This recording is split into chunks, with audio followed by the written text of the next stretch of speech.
Welcome to the Keelhauled podcast. I'm your host, CaptainLogun, and we've got a lot of Sea of Thieves news to cover today. So tie yourselves to the mast and hold fast. Ahoy there, pirates. I hope you had yourselves a good week and a good weekend. I know I did. Despite all of the issues going on with the game right now, I did enjoy my time with the community weekend. There's some interesting things that I want to talk about regarding either hot fixes or the voyages, the community grade, just in general. I think it was a very interesting weekend, especially to help celebrate Talk Like a Pirate Day. So all that and more in this week's episode of Keelhauled Podcast. But before I get into any of that, I have to thank the patrons. They're the ones that went over to patreon.com/Keelhauled podcast to support this content. I had someone reach out just recently to tell me about a project that they were inspired by because of the podcast, and I'm looking forward to seeing what they do with it. If I can help out at any point, I definitely am planning on it. And that brings me up to something that I want to do again. Back in 2022, I decided to sit down with Deadeye Dre, and they helped draft up a script for a story tied to the Bleak Heart Banshee set. Now, this is the livery set as well as the costume that really doesn't have any story in the game, and that always bothered me because so much lore is tied to so much in the game, and I always appreciate that. So I want to see if I can do the Tales for the Damned again. I was planning on kind of trying to draft something up, and this time I think I'm going to try and do it somewhere around the Crook's Hollow Ghost. I don't know if Dre is interested in doing this with me again. I haven't really reached this topic with them, but I want to try and create like a little bit of a short story, kind of like what I did back in 2022, where it's a big audio production, probably about 20 to 30 minutes worth of content for a couple episodes, just to have something throughout the month of October if I can. It'd be fantastic if I could do, like 10-minute segments or 15-minute segments each. Each episode for the month of October, and just try and draft something up. But a lot of that does require time and effort, and I'm able to afford to kind of work on that. And if I need any kind of like sound effects or anything like that, I'll definitely be able to purchase those with get the license for them, at least for with the Patreon funds, which is really nice. So I want to see if I can do something like that. Maybe put in a little bit of time to create a short story, something spooky for the spooky season, because it's one of my favorites. But aside from that, I want to thank the patrons by name every episode, so they know that I appreciate them and that it's nice to hear their name every once in a while. In fact, I think Trickster is out on one of his sloops over in the guild right now. So the Keelhauled Captains and the Keelhauled Hoarders, their guilds are going right now. Good news, we were like stuck at like 83 or something wild like that a couple weeks ago. Now we're up to 93 on our first distinction, closing in on the second distinction. So really awesome to see that. So thank you to everyone that's been kind of sailing around on their ships. I was just looking at the log tonight. My newest ship, Morticia, is been out there. I think I got 27 milestones with 10 days on the sea. Just a Skelly sloop went out and spent some time. Mermaider is been out there as well too. I'm trying to remember Mermaider. Static Mirror, that's right. I was like, I remember that name. Took out Sitting Duck recently. Just a Skelly sloop been out there. So thank you to Captain Chonky for reaching out about that as well too. And then Godhammer jumped into Audrey 2 for a minute there. But it's nice to see some folks jumping into their guild ships and working on that. We've obviously had like the ledgers covered for a while, like all the rewards that are available there.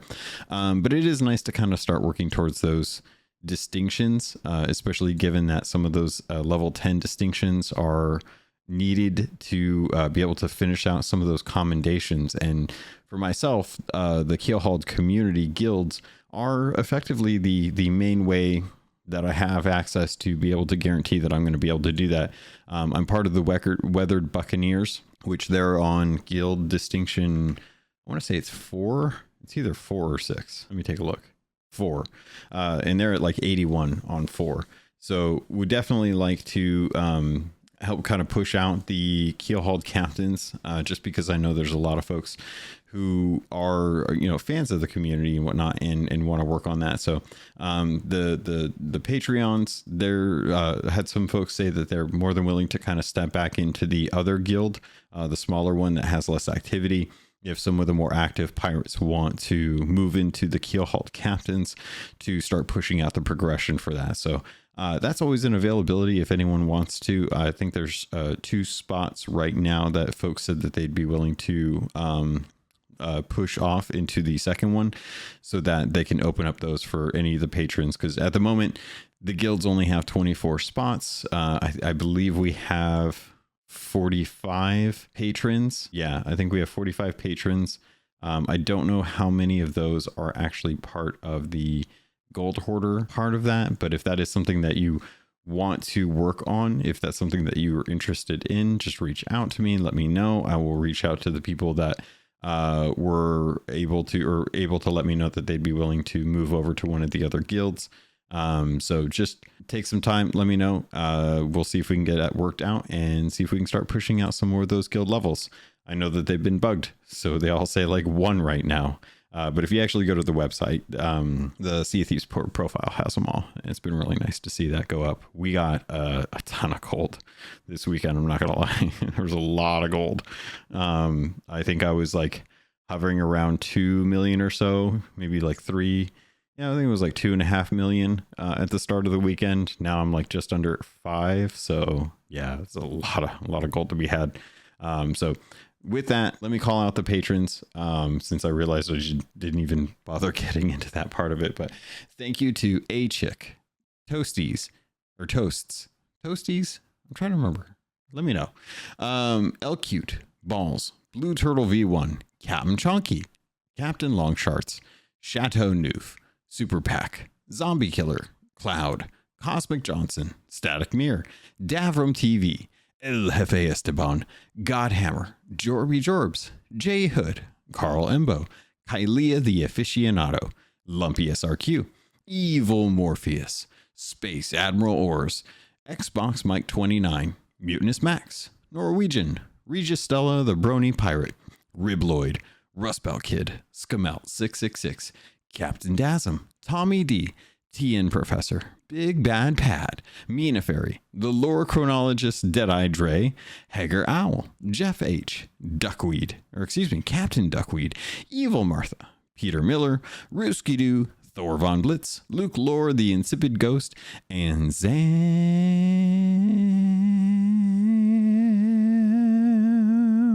Wow. It was a little bit weird. It's like it's kind of like I don't want to be disruptive. I want to be, you know, nice to the new roommate.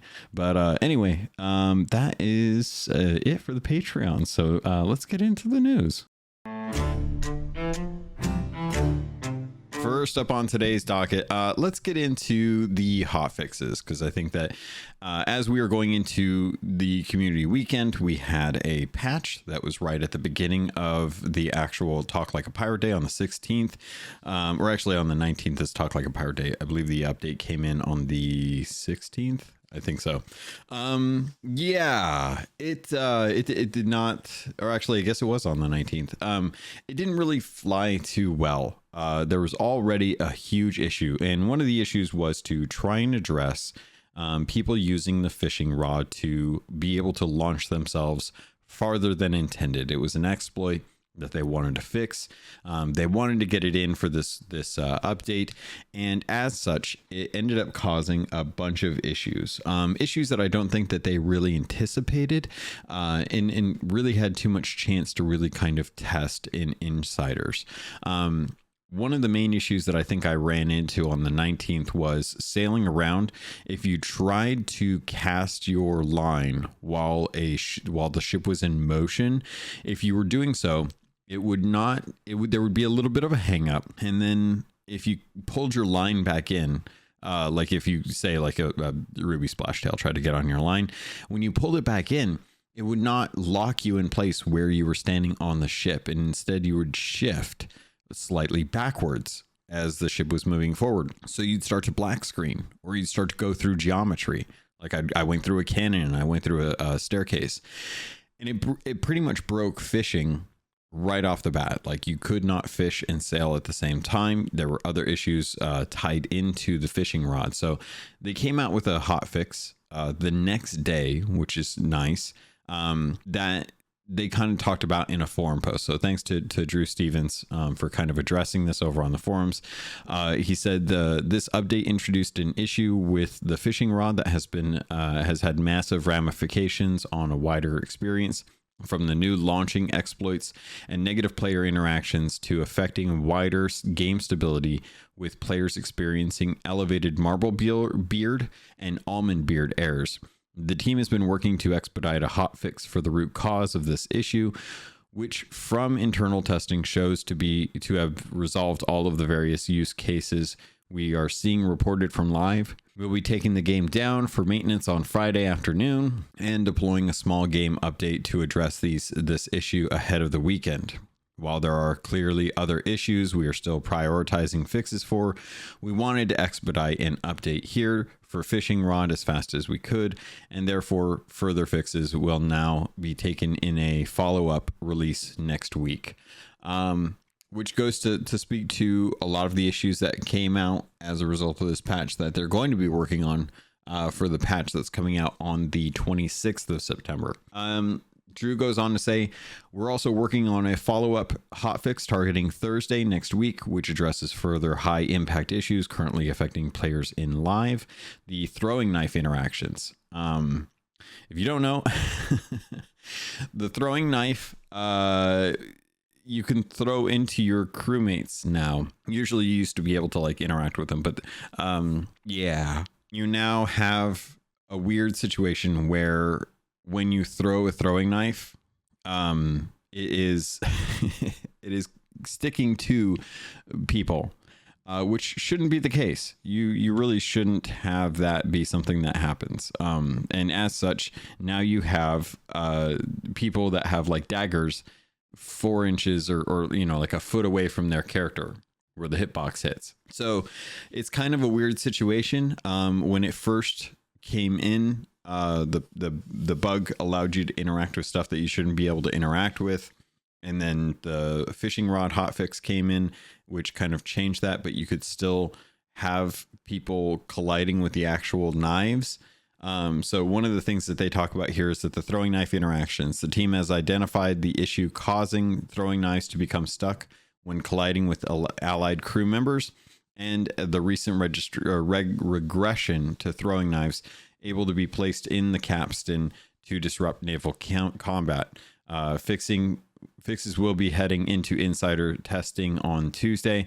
I'll also add this to the wheel. You can also throw daggers into the wheel, which is really annoying when you're trying to grab the wheel and all you're doing is picking up knives. One of the other things that came in that they're going to be working on as a result of this patch, the burning blade disappearing. A crude burning the blade will now have a short grace period before it sinks to protect from scenarios where the captain temporarily disconnects from the session in the event of a crew purposefully leaving the game while in control of the burning blade. It will now sink naturally rather than use the visual effect that would signify it had been handed in at the Reaper's hideout. These changes will be heading into insiders testing this Friday. Burning Blades skeleton crew, an issue causing the obsidian skeleton crew from disappearing when returning to the blade via a mermaid or statue, has been resolved and confirmed with insiders. Further crash rate improvements. The team have identified further improvements to crash rates that will be heading into insiders on Tuesday for testing. These proposed fixes will make their way through insiders and then rolled into the hotfix we are targeting for next Thursday, the 26th. We will continue to monitor the bug reports and feedback following yesterday's update and triage any further issues we see coming in. We appreciate all the bug reports and feedback provided since we brought the update live on Thursday.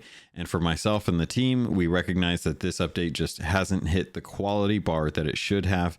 It's disappointing that many of our players are experiencing issues right now, and we hear your frustrations. We have some work to do here to improve the experience for everyone, so thank you all for your patience. Yeah, it's been a pretty rough patch. Aside from just the throwing knife issues and the burning blade issues, crash reports, I've noticed fire is an issue right now. Like if you're on fire, say like you get fire and you go down below deck, even if you're waist deep in water, the fire does not extinguish. Especially something I noticed with the voyages, with the mega kegs and stuff, which I'll get into in a bit. It's still a major issue. Well, not a major issue, but it is an issue. You still run into the situation where you're on fire. I've even dove into the water at some points, and most of the time it will extinguish, but there are some times where it's still burning underwater. So there's a recognition issue there that is not happening when you get hit by water to extinguish the fire. So that's one of those issues. One of the other issues I ran into, I don't know what happened, but my double pistol would not reload from an ammo crate in the ship. Now, granted, I was on a brig. I just jumped off. I tried to kill a shark to get the burning, or to kill sharks with double pistols, or double barrel pistols, and it just, I went back to the ammo crate to reload, and you would hit reload and nothing would happen. And you had to go into your weapon armory, change out the weapon that you were using, and then come back to actually test it and see if you could actually get it to reload, which thankfully it did. Random bug, probably not the best in the middle of combat. And speaking of combat, now that I'm bringing that up, the swords are somehow broken. I don't know what's going on with them, but sometimes the combos won't work. Sometimes you'll get one hit, sometimes you'll get two hits, but you don't always have that certainty that you're going to be getting the 3 swipe combo in, which is, again, kind of essential when it comes to combat. You definitely want to make sure that your weapons are working. So aside from the fact that throwing knives are interacting with crewmates and you're able to throw them onto things that they don't want you throwing them onto, it's a bit rough. It's a little rough. I'm not going to lie. So I'm glad that they're working on some of this. There's obviously going to be more reports coming in to actually kind of address some of these issues. Speaking of reports, this is going to be a little topic I just want to address because I believe the episode with Davram, he and I spoke about how we had very positive responses or comments from, or not comments, but interactions with the Sea of Thieves report team whenever we submit a ticket. I want to call this out because I did put in a report the other day for someone to potentially be being a hacker. I recorded video of that. It was 16 minutes of a fight. And the reason why it was 16 minutes long was because we had been sailing around and they had been chasing, and we decided to turn and fight. And as we were turning and fighting, we managed to get the mast down. It was a sloop. It was our sloop versus 2 other sloops. We managed to get the main Reaper sloop mast down. Yeah. So yeah. And as we were kind of laying into them, everything was going fine. One of the guys was off the ship and he's like, hang on, give me a second. And then next thing you know, I get one more cannon shot off and I'm about to go eat. And both A-Chick and myself DC at the exact same time. And not just like a almond beard, like it crashed our clients in 2 different time zones on our own systems. Like our boat just disconnected from the server completely and it crashed our clients. Now, I don't know if this is something that hackers have the capability of, but it was very suspicious that both of us at the exact same time had our clients crash. I would understand if one of us just disconnected. I would understand if both of us disconnected and we just rejoined back in. But the fact that this guy, whose like name has like King Hacker or something like that. I can't even remember the name. It's in the report. But the fact that he is like mocking the ability to hack in his gamer tag, it's a fresher account, and it just seemed very suspicious. That's why I recorded 16. I took 16 minutes of the B-roll that I was recording, and I uploaded it to YouTube as an unlisted like video. And I put the link to that video in my report, and I indicated, hey, this is a potential hack. I don't have any certain evidence, but if you want to see what happened, here's my perspective. Here's what happened. If you can take a look at it, that would be fantastic. That was back on September 16th. It is now September 22nd. I've received 2 emails back letting me know that they have escalated this to the security team. I've also received a feedback email from them. And the reason why I'm bringing this up is I have received positive feedback in the past from the dev team regarding reports. This one I'm going to call BS on, because as of today, no one has actually viewed that video, which is the evidence that I supplied via the actual like report. Now, they could have taken a look at the account. They could have discerned without having to watch the evidence or the potential evidence that supporting documents would probably be supporting video file. They may have been able to discern whether or not this person was hacking or not just based on this.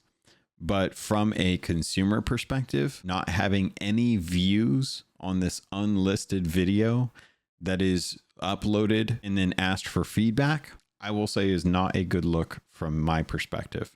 So to counter the point that I made with Davram, which essentially said that, we've had good experiences with the reporting system, this is one where I don't feel like the report actually was given any kind of attention. And that may be because they were able to discern that it wasn't without actually looking at the evidence. But the fact that no one even looked at the evidence based on the analytics on YouTube, I'm a little sus about what's going on. So I just wanted to provide this as a counterpoint because while I try to give everyone the due diligence when it comes to how long it takes for some of these things, they may actually look at it at some point and address it.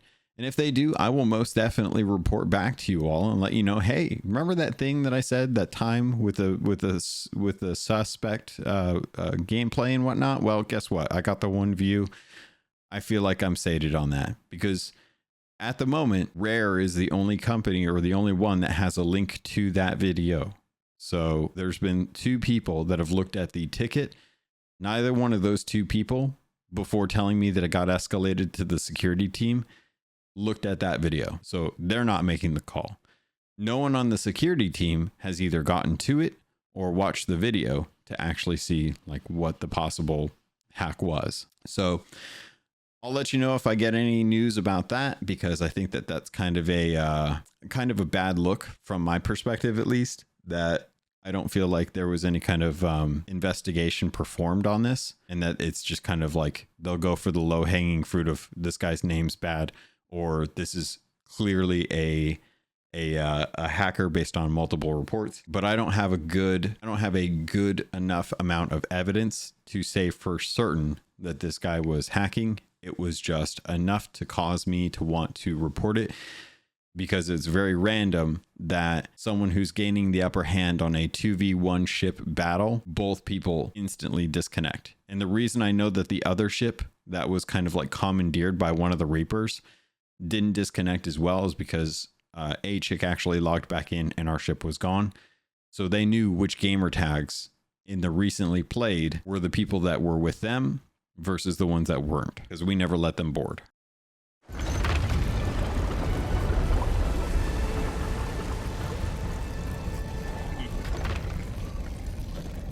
All right, it is time to get into the patch notes. This is the second patch note period for the season 13. Last one was in August. The next one should be sometime in October.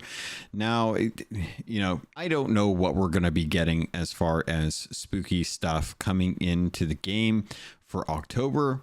I will hope that it is something that is at least 50% of the month as opposed to the entire month, or in Call of Duty's case, active now, which kudos, 4 or 6 weeks of awesome spookiness going on right now in Call of Duty.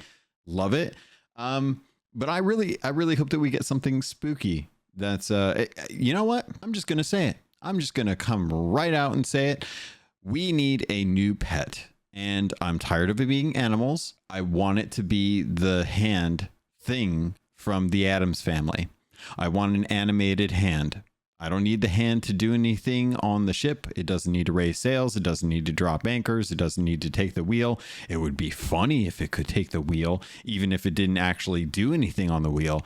But I don't need it to do anything. Like, it'd be great if it could go over and like open up one of the lanterns and flick a match and light the lantern after I interact it. And, you know, and that's like a, you know, it's a delayed lighting of the lantern. Like, I get it's an interact, and, you know, but it would be cool if you did that, and the one next to like your, you know, like it would just go over and like, and then we'd light the little lantern, and then close the little door to it, and then wander off to do something, you know, pick up the fish off of your skillet when it's rare, so that way you're like, why did you do that? And, you know, it's just trying to be nice.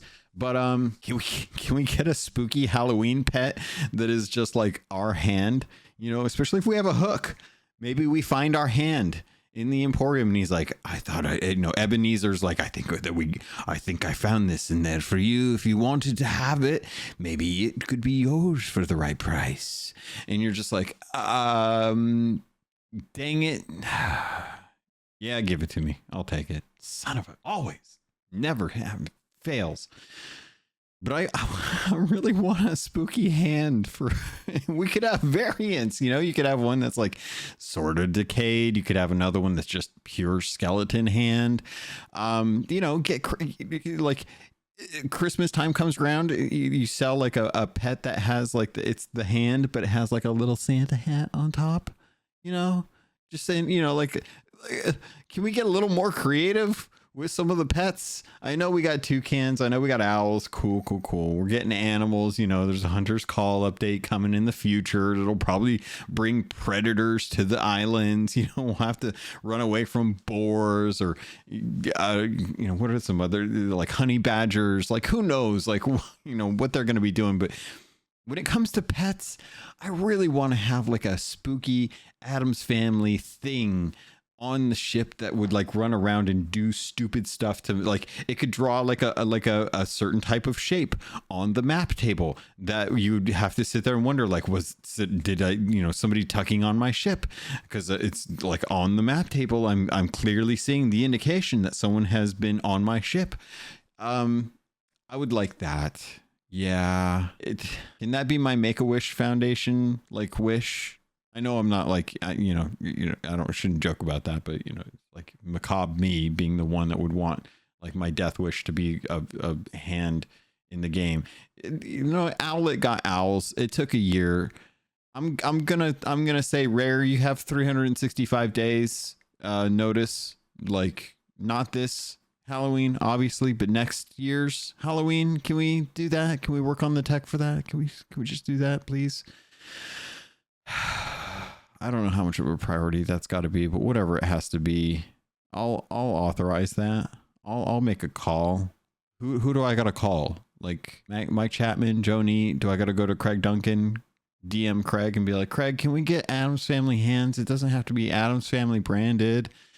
I just want to have the hand. It'd be funny. It'd be so flippin' funny, especially if you could just like, oh man, can you imagine like trying to row the rowboat and you're wondering why one of the oars isn't doing what your controller is telling it to do, and you look over and it's the hand on the oar and it's just like not doing anything, and you're like, you sneaky little bugger, you get off that oar. I gotta row this Athena chat. Go sit over there on the rowboat seat. God, of course you got me this time. Sneaky little bugger. Can we do that? I want to have fun. I want to enjoy the game. And I'm willing to pay money to do it. It's so dumb, but I want it. It's Halloween. Give me a break. But yeah, I'm hoping that we're getting something that's going to come to Sea of Thieves. It's like Halloween style stuff. I mean, Burning Blade, awesome. Love it. You know, fantastic. Kudos. Really knocked it out of the park with a World of World event. I think it's fun, even though people aren't really jumping on it nowadays, even though it is literally the easiest chest of fortune you could possibly go hunt for. You just have to actually go sail up to it, go onto it, grab it, and then leave. You don't even have to do the burning blade. You don't even have to do it. You can just go down there and steal the chest and then come back up. But we did get some patch notes that came in. Obviously, a lot of this stuff is kind of caveated to the previous conversation as far as the hot fixes that are going to be coming in, because there's things there's things that happened. We don't need to dive too much more into that. I think we all understand that things are just a little broke right now, but that's okay. That's rare. We kind of know this by now. Sprinting with one-handed items. Holy cow. I'm honestly, I really love this.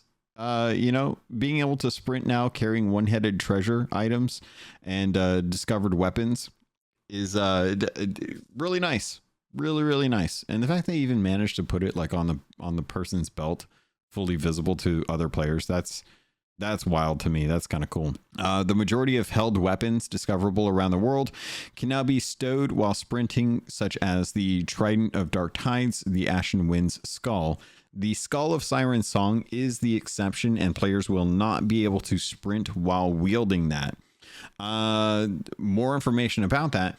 Found out that the key that you use to unlock the chest for the Siren Skull as well, that is also under the Siren Skull song thing that does not let you actually sprint with that either. So anything tied to that where you are purposefully slowed down, you will not be able to sprint with those. That being said, I ran out to the Shores of Gold because the patch actually killed the ability to fish in the Shores of Gold for Pondies and Treacherous Plunder and Ashen Keys and such.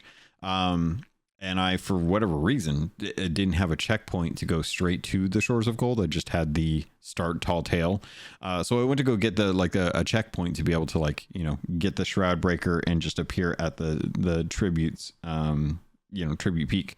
And as I was doing one of the vaults or like puzzles to get the medallion to be able to go stick it into the whatever you want to call it to be able to like progress the Tall Tale, I was able to sprint with that. So it seems like pretty much everything that is one-handed you will be able to sprint with, which begs the question, which is faster? Sprinting 3 one-handed items or walking 1 collector's chest with 3 items. I want to say that the collector's chest is probably going to be better, but I think that's going to be dependent on the traversal or maybe the distance. I don't know. I generally am curious. Is it faster to sprint 3 items separately or carry 1 treasure chest and walk it with 3? So I don't know. Maybe that's something people can do a little bit of testing on. Not that I think that it really, that I think that it matters, but love this change. I think it's working really well. I think a lot of people will take some time to get used to remembering that that's a thing. But the fact that it is just, it's much nicer, honestly. Next up, we talked about this, I think it was last episode, with the blunderbuss balancing. This came in with the new identity of the blunderbuss now settling into live play. The team has been able to fine-tune the weapon's power. I have not gotten a chance to really mess around with this. I think it's, again, one of those things that people are just going to have to deal with. They're going to have to get used to it, whether or not it works for them. I personally am not using the blunderbuss. I've actually been leaning more towards sword and eye of reach. That might change if they can get the fixes with the throwing knife. But honestly, I feel like the certainty of range and accuracy with the eye of reach is going to outweigh the flintlock pistol and the blunderbuss as a way to handle people in general, because I generally don't like using the blunderbuss and sword or the Eye of Reach in blunderbuss, because I think ammo on a ship to ship fight, very sketchy. I mean, I'm a naval guy anyway, so I would much rather just absolutely destroy them with cannonballs, because I think a cannonball to the face is a lot more certain of a kill than an Eye of Reach. But you know, it's the true one shot kills at this point. But I genuinely think, like, if the throwing balance or the throwing knife can get like set back to what it was with just a little bit of the faster ready animation, that is going to be wicked in PvP, especially on smaller ships. I definitely like how good it is, just as far as like damage goes. It's faster than the flintlock pistol, but you do have to account for the drop, and that's tricky because you don't have an eye reach like you're ADSing on a pistol. One of the things that I saw come in that I was kind of surprised I didn't see in the what was it? I could have swore I saw something that was tied to flintlock pistols. And I'm looking to see if I can actually find that, because that was something where they basically said that they'd gone in and they had adjusted all of the flintlock pistols so that the iron sight or the center of the gun would actually be representative of where the bullet itself would come from, so that the accuracy should actually like the accuracy should be more representative of the actual cosmetics as opposed to what it was prior to this update.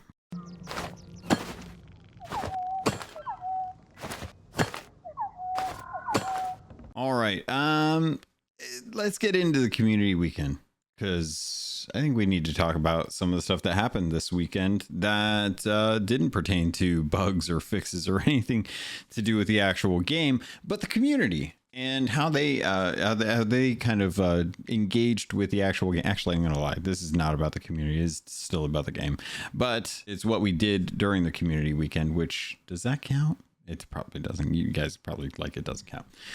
The time limited voyages.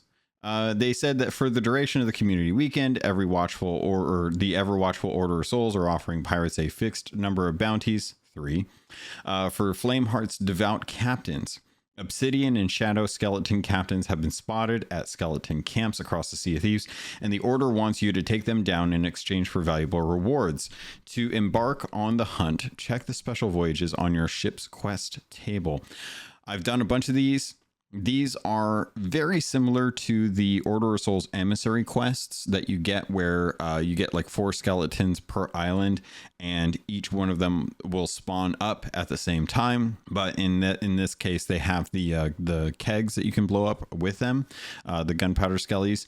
This is sort of like that in the sense that it is still wave based, like a standard skeleton fort, but the camps have skeletons that pop up with regular kegs, but also mega kegs as well too. And if you save the mega kegs, those can be worth quite a bit, especially at grade 5. Alternatively, you could blow them up and just clear out the voyages very quickly. The trouble that I have with this is that each one of these that I've done so far, and I think I've done like 4 at this point, the skeleton captains, there's 4 of them. One of them drops a voyage for something, which is usually not too good.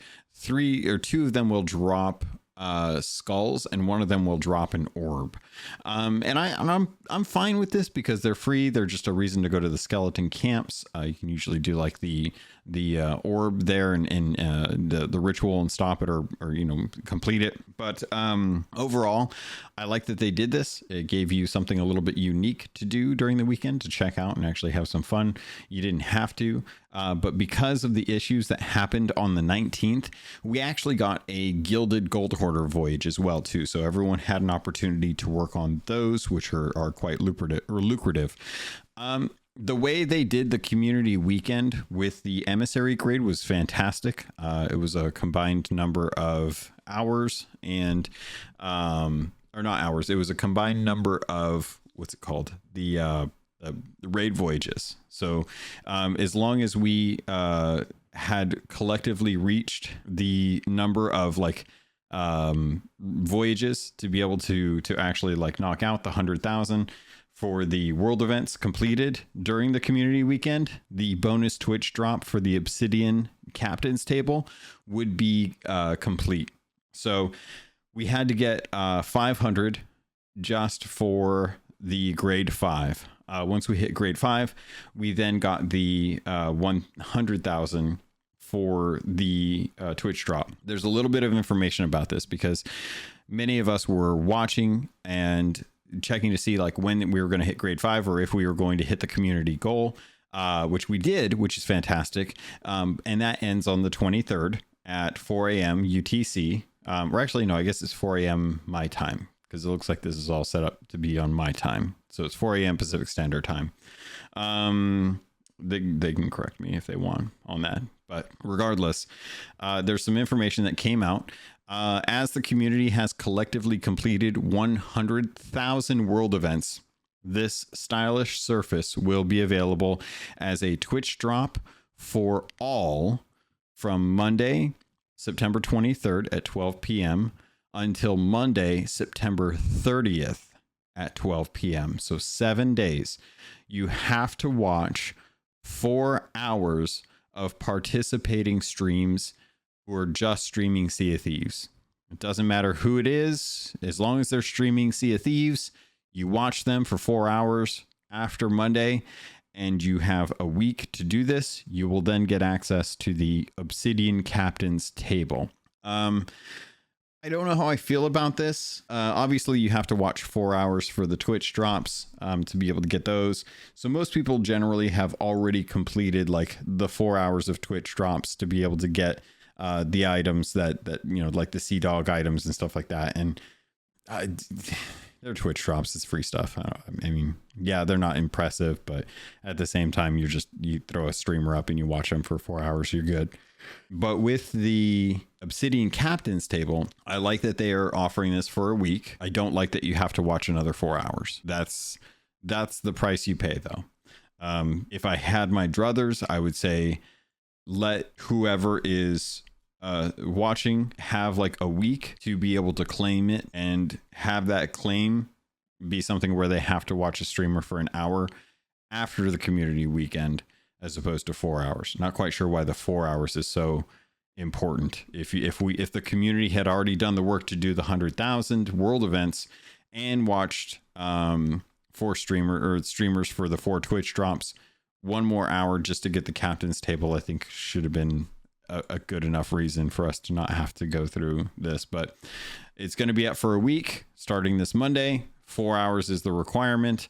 Anyone can get it at this point. It was a community goal. So if you didn't play this weekend, don't worry. You don't have to worry like if you had to log in or anything like that. You just have to watch 4 hours of the next stream, or the next time that you jump onto Twitch after Monday. Watch 4 hours of any streamer playing Sea of Thieves, and you'll be able to get that Obsidian Captain's table. This is the first time that they have been releasing this, so make sure that you set a calendar, set a reminder Monday morning before you go to work on your meeting. Set up a little tab, just have it playing, or use it on your phone. You know, get a tablet, something, whatever you got to do, get those 4 hours in.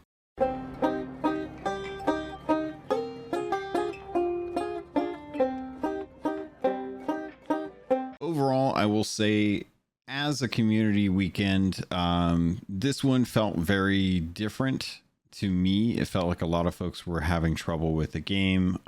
This has not been the case in recent community events, in my opinion. I think we've had a pretty solid experience with them beyond, like, you know, season like 4 or 5. And I'm kind of bummed that the bad patch that we got in was something that kind of put a damper on this community weekend. A lot of the issues that rose came because of testing. And it's just kind of one of those situations where we have to kind of wonder, like, is the NDA on insiders still something that warrants the necessity? Because we like, I haven't been on insiders in a long time, so I don't necessarily know what's going on in there, but I would imagine that it's probably stuff that's for season 14. And we've already got a pretty good idea on what's going on with season 14. The grapple gun's coming, crouching's coming, teases to the hunter call update that's going to be making its way to the game at some point. We don't know if that's going to be season 14 or season 15 or in the future. So, but whatever's going on in there, whatever kind of discussion that is not being had, maybe something that might be able to be talked about by the bigger populace. As always, I always assume that, you know, most people will not like change in the game, regardless of what that change is. They don't like change because they're used to doing something a certain way. And when things get affected by changes in the game, everyone starts to kind of throw up their hands because they're frustrated in the thing that they thought was normal and easy is now different, and they have to deal with that. So it's always hard to know, like, you know, if people have had enough time, because I know for sure that if people just got like the headline of what's coming in the changes for the pirate for the insider program, most people would be like, nah, that sucks. I don't want to, I'm not going to give that the opportunity to survive insiders before I rage about it. And it's because most people just generally don't really, I don't know, they don't really like give things a chance. Like with the blunderbuss, I guess, would be the most recent example, right? A lot of people saying that the blunderbuss change was ridiculous and that it killed PvP for them. It was too much of a boon for attackers. And it was kind of a part type thing where we haven't really gotten a chance to like address this yet because we haven't had the grapple gun. Like, obviously we're kind of looking at this from like one perspective right now. We haven't really gotten a chance to see what the full scope of this change is going to be like. But I'm already seeing reports of people on Twitter anecdotally saying, like, I get it. I get what they're going for. I get the understanding of why they're making this change. I think it will be a positive change, you know, from now on, as it is now kind of adding a little more depth to the combat system instead of just running up and blending someone and, you know, they're good. So I reserve judgment with all of this because until I get my hands on it plus the grapple gun, we'll have to see how this goes. But with more testing and more open conversation, I'm always curious to know if we are going to come to the same conclusions with an open-based conversation around stuff that's happening in insiders as opposed to what's currently the case, where we are not having any discussion openly about potential changes. I think it would be good to have those changes, to be able to sit there and say, like, okay, hey, we want to put a stamina system in the game. Obviously, that's going to be a huge change in how people play the game. So what we want to do is try and incentivize people to all come and test it out. You know, no reward. We just want bodies in there to test it out. Get a general idea. You can post about it on Twitter. You can post about it on Instagram. You can share your thoughts on Facebook and in the Discord. If you like it, if you don't like it, if you think what would be changed, that would be a way to address that. The problem is there's no real good way to collate that kind of anecdotal conversation without community members making videos based on that. So podcasts, YouTube, streamers, those are going to be the main ways that people generally hear what the community is talking about. Like, for example, with the blunderbuss, people not liking it, people, you know, not having the grapple gun to be able to find out if that's going to be something that works out well or not for the game, and then making a judgment based on what they're seeing in a video that helps try to showcase or represent the community as a whole, so that the developers have more of an aggregate for that kind of anecdotal data, because things like that are going to help out a lot more than the dedicated few in the insiders program who aren't going to test everything. They're just going to test the most recent stuff to be able to see what it's like, for obvious bugs until it goes live, or they will shut things down because they're so concerned about how things are going to change that the idea never gets past the kind of like beta test phase for players. Come to join me, crew, lad. Welcome aboard. At the end of the day, we know that Rare will do their best to try and address some of these issues. if they get opportunities to work on this stuff prior to community weekends, that'd be fantastic. But it's all kind of like timing at this point. It's really hard to know like what'll work and what won't work when they start working on these patches, when it goes live to a mass majority of players on live servers. But there is one last thing that I wanted to call out, and that was the community crates that we got. These were some of the best PvP crates that I've seen come out. You could sell these crates, and if you had one on your ship, you were marked during the community weekend for the pop-up plunder. They were at Reapers, and I think the best thing about them is that they had fish in them, which I never got a fish crate this time. I was kind of annoyed by that because I'm so close to getting out like 3 of the different fish types. I just have the rares to knock out, and the treacherous plunder, and then obviously the other fish that's a little less further along. But these had wraithful balls in them that I was able to use to knock out the commendation where you have to hit other crews with a certain number of them. So having these was fantastic. And boy, howdy, was that nice. But it was really easy to, once the pop-up plunder popped up, we kind of saw what the map was. And then, you know, people kind of worked out like where it was going to be. You just kept an eye on social media.